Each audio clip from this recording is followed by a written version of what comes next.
ಎಲ್ರಿಗೂ ನಮಸ್ಕಾರ. ಇವತ್ತಿನ ವಿಡಿಯೋದಲ್ಲಿ ನಾವು ತಿಳ್ಕೊತಿರೋದು ಗರ್ಭಾವಸ್ಥೆಯಲ್ಲಿ ಭಾರವಾದ ವಸ್ತುಗಳನ್ನು ಯಾಕೆ ಎತ್ತಬಾರ್ದು ಅನ್ನೋ ಕಾರಣಕ್ಕೆ. ಗರ್ಭಾವಸ್ಥೆಯಲ್ಲಿ ಭಾರವಾದ ವಸ್ತುಗಳು ಅಥವಾ ಲಗೇಜನ್ನು ಎತ್ತೋದು ಸುರಕ್ಷಿತನಾ? ಇದಕ್ಕೆ ಉತ್ತರ ಖಂಡಿತ ಇಲ್ಲ. ಯಾಕೆ ಅಂತ ನೋಡೋಣ ಬನ್ನಿ. ಗರ್ಭಾಶಯದ ಮೇಲೆ ಹೆಚ್ಚಿನ ಒತ್ತಡ ಬೀಳುತ್ತೆ. ಗರ್ಭಿಣಿಯರು ಭಾರ ಎತ್ತಿದಾಗ ಹೊಟ್ಟೆ ಮತ್ತು ಗರ್ಭಾಶಯದ ಮೇಲೆ ಹೆಚ್ಚಿನ ಒತ್ತಡ ಬಿದ್ದಾಗ ಹೊಟ್ಟೆ ನೋವು ಬರುತ್ತೆ, ಗರ್ಭಾಶಯದ ಸಂಕುಚನೆ ಆಗುತ್ತೆ, ಪ್ರೀಮೆಚೂರ್ ಲೇಬರ್ ಅಂದರೆ ಅಕಾಲಿಕ ಪ್ರಸವವಾಗಿ ಮಗು ಹುಟ್ಟುಬಿಡ್ಬೋದು. ಇದರಿಂದ ಮಗುಗೆ ತಾಯಿಗೆ ಇಬ್ರಿಗೂ ಅಪಾಯ ಹೆಚ್ಚಾಗಬಹುದು, ಆ ಸಾಧ್ಯತೆ ಇರುತ್ತೆ. ಇನ್ನು ಎರಡನೇದಾಗಿ ಬೆನ್ನು ಮತ್ತು ಕಮರು ನೋವು ಶುರುವಾಗುತ್ತೆ. ಅಂದರೆ ಗರ್ಭಾವಸ್ಥೆಯಲ್ಲಿ ದೇಹದ ತೂಕ ಸಮತೋಲನ ಬದಲಾಗ್ತಾ ಇರುತ್ತೆ. ಭಾರ ಎತ್ತೋದ್ರಿಂದ ಬೆನ್ನು ನೋವು, ಕಮರು ನೋವು, ನರಗಳಿಗೆ ಒತ್ತಡ ಇದೆಲ್ಲ ಹೆಚ್ಚಾಗುತ್ತೆ. ಇದ್ರ ಜೊತೆಗೆ ಮುಖ್ಯವಾದ್ದೇನೆಂದರೆ ಗರ್ಭಪಾತದ ಅಪಾಯ ಕೂಡ ಇರುತ್ತೆ.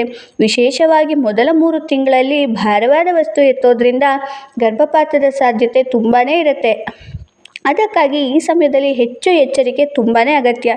ಇನ್ನು ಕಾಲು ಊತ ಮತ್ತು ಶಿರಾ ಸಮಸ್ಯೆಗಳು ಕೂಡ ಇರುತ್ತೆ.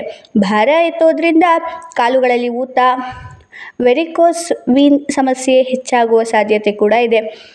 ಅಮ್ಮನಿಗೆ ಮಗುಗೆ ಭಾರ ಎತ್ತೋದ್ರಿಂದ ಯಾಕೆ ಅಪಾಯ ಅಂದರೆ ತಾಯಿ ಸುರಕ್ಷಿತವಾಗಿದ್ದರೆ ತಾನೇ ಮಗು ಆರೋಗ್ಯವಾಗಿರೋದಕ್ಕೆ ಸಾಧ್ಯ. ಅದಕ್ಕಾಗಿ ಅಮ್ಮನ ಆರೋಗ್ಯವೇ ಮೊದಲ ಆದ್ಯತೆ. ಹಾಗಾದರೆ ಏನು ಮಾಡಬೇಕು? ಭಾರವಾದ ಕೆಲಸಗಳಿಗೆ ಮನೆಯವರ ಸಹಾಯವನ್ನು ಕೇಳಬೇಕು. ಲಘು ವ್ಯಾಯಾಮವನ್ನು ಮಾತ್ರ ಮಾಡಬೇಕು. ವೈದ್ಯರು ಹೇಳಿದಷ್ಟು ಮಾತ್ರ ಚಟುವಟಿಕೆ ಇರಬೇಕು. ಅಗತ್ಯವಿದ್ದರೆ ಬೆಲ್ಟ್ ಅಥವಾ ಸಪೋರ್ಟನ್ನು ಬಳಸಬೇಕು.